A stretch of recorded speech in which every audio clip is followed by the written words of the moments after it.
हनुमान जी के पास अलौकिक शक्तियाँ थी, लेकिन कभी भी उन्हें उन पर घमंड नहीं हुआ। वो सच्चे मन से बस प्रभु श्री राम की भक्ति में ही लीन रहते थे। इस ब्रह्मांड में ईश्वर के बाद यदि कोई एक शक्ति है तो वो है हनुमान जी।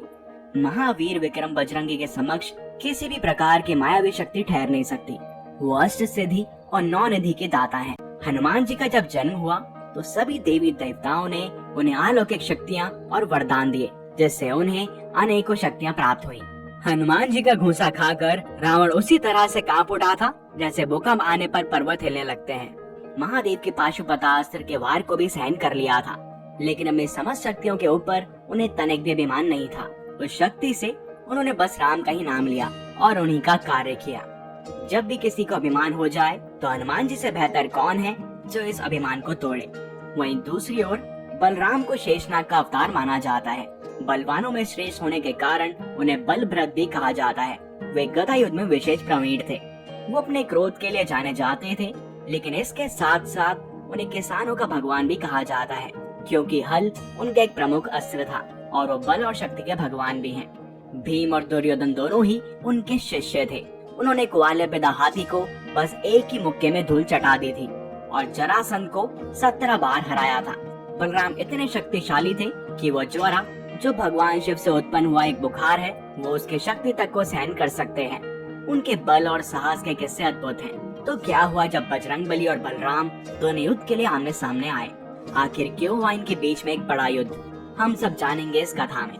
एक समय की बात है, बलराम जी ने भयंकर असुर वानर राक्षस श्वेता को परास्त कर दिया था। वो बहुत विशाल और शक्तिशाली था, लेकिन बलराम के एक ही वार से वो ध्वस्त हो गया था।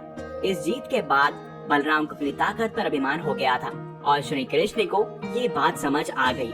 तो श्री कृष्ण ने वही किया जो वो करते हैं। उन्होंने अपने भ्राता बलराम का अभिमान तोड़ा। और जब श्री कृष्ण कोई भी लीला करते हैं वो देखने लायक होती है, और सभी में केवल हनुमान जी ही थे जो कि बलराम का ये अभिमान तोड़ सकते थे, क्योंकि पवन पुत्र हनुमान से ज्यादा बलशाली और कोई नहीं था। भगवान श्री कृष्ण की द्वारका नगरी में एक सुंदर वाटिका थी। श्री कृष्ण के बड़े भाई बलराम को यह वाटिका बहुत ज्यादा प्रिय थी। उस वाटिका का निर्माण उन्होंने स्वयं करवाया था। एक बार उस वाटिका में एक बहुत विशाल वानर घुस गया और वहाँ के फलों को वो खाने लगा। वह वानर वृद्ध था, परंतु साथ ही साथ बड़ा विराट भी था। वाटिका के द्वारपाल उस वानर से भयभीत हो गए थे और वहाँ से भाग खड़े हुए थे। उन द्वारपालों ने जाकर बलराम जी को ये सूचना दी कि कोई बड़ा वानर उस वाटिका के अंदर घुस आया है और वहाँ के फलों को खा रहा है। वह वानर इतना विराट है कि आज तक उन्होंने ऐसा वानर नहीं देखा है। यह सुनकर बलराम जी को क्रोध आ गया और वे तुरंत ही उस वाटिका में पहुंच गए। बलराम ने अपने कई सैनिकों को भेजा और यहाँ तक कि अपने सेनापति तक को भेज दिया, लेकिन उस वानर ने सभी को परास्त कर दिया। उस समय उन्होंने भी देखा उस विराट वानर को और उनको भी लगा कि ये कोई साधारण वानर नहीं है, परंतु कोई मायावी है। दरअसल ये वानर और कोई नहीं बल्कि स्वयं राम भक्त हनुमान जी थे, जो कि श्री कृष्ण के कहने पर उस स्थान पर आए थे। बलराम जी ने देखा कि वह वानर बड़े ही आनंद के साथ वाटिका में फल खा रहा है। बलराम जी ने उस वानर से उनका परिचय पूछा, परंतु वानर ने बलराम जी को कोई भी उत्तर नहीं दिया। उस समय श्री कृष्ण की माया के कारण बलराम जी भी हनुमान जी को नहीं पहचान पाए और क्रोधित हो गए। उसके बाद बलराम जी और बजरंगबली के बीच में युद्ध आरंभ हो गया। उस समय बलराम जी ने बार बार हनुमान जी पर प्रहार किया, परंतु हनुमान जी ने उनका हर वार विफल कर दिया। जब बलराम जी से रहा नहीं गया तो उन्होंने अपने सबसे शक्तिशाली शस्त्र का प्रयोग हनुमान जी पे करना चाहा, परंतु स्थिति को बिगड़ते हुए देख तुरंत ही वहाँ पर श्री कृष्ण प्रकट हो गए और बलराम जी को ऐसा करने से रोक दिया। और भगवान श्री कृष्ण ने जब ये बताया कि वह वानर और कोई नहीं बल्कि स्वयं हनुमान जी हैं, तो बलराम जी को भी अपना पूर्व जन्म याद आ गया और यह भी याद आ गया कि कैसे बजरंगबली ने उनकी सहायता की थी। आपको बता दें कि पूर्व जन्म में बलराम श्री राम के छोटे भाई लक्ष्मण जी ही थे, और ये तो सभी जानते हैं कि हनुमान जी ने ही लक्ष्मण को संजीवनी बूटी लाकर उनकी मृत्यु होने से बचाया था। ये तब हुआ था जब मेघनाद ने उन पर वार किया था। और यही नहीं, इसके अलावा और भी कई बार हनुमान जी ने श्री राम और लक्ष्मण दोनों की ही सहायता की थी। अही रावण जब राम लक्ष्मण को पाताल लोक ले गया था, तब हनुमान जी ने ही उन्हें आकर वहाँ पर बचाया था और अही रावण का वध भी किया था। अपने लक्ष्मण वाला जन्म याद कर बलराम जी की आंखें खुल गईं और उस समय बलराम जी का क्रोध शांत हो गया और वह हनुमान जी से मिलकर बहुत ही प्रसन्न हो गए। उन्होंने बजरंगबली को गले से लगा लिया और हनुमान जी ने भी बलराम जी से क्षमा मांगी और कहा कि मैंने जो भी किया वह प्रभु के आदेश पर ही किया, इसलिए मुझे क्षमा कर दीजिए। और इसके बाद श्री कृष्ण और बलराम हनुमान जी को महल के अंदर ले गए और उनका वहाँ पर स्वागत किया। इसके बाद बलराम जी को भी आह्वान हो गया कि कान्हा ने ये क्यों किया था, और उन्होंने श्री कृष्ण और बजरंगबली दोनों से क्षमा मांगी। और इस प्रकार श्री कृष्ण ने फिर से एक बार अपने किसी प्रिय का अभिमान तोड़ा।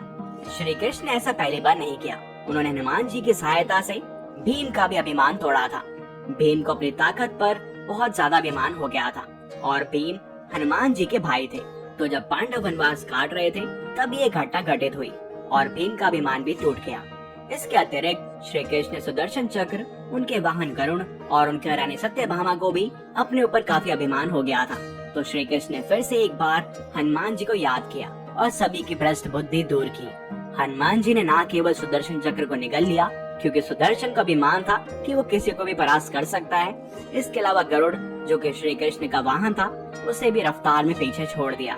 गरुड़ को घमंड था कि उसे तेज कोई और नहीं है। और सबसे आखिर में जब सत्यभामा को अपनी सुंदरता पे अभिमान हुआ तो उन्होंने श्री कृष्ण को कहा कि वो माता सीता से भी ज्यादा सुंदर हैं। जिसके जवाब में हनुमान जी ने श्री कृष्ण को सत्यभामा के समक्ष कहा था कि माता सीता के स्थान पर किस दासियों को इतना सम्मान दे दिया कि वे आपके साथ सिंहासन पर विराजमान है। और इसी सराहने सत्यभामा का अभिमान भी चूर चूर हो गया।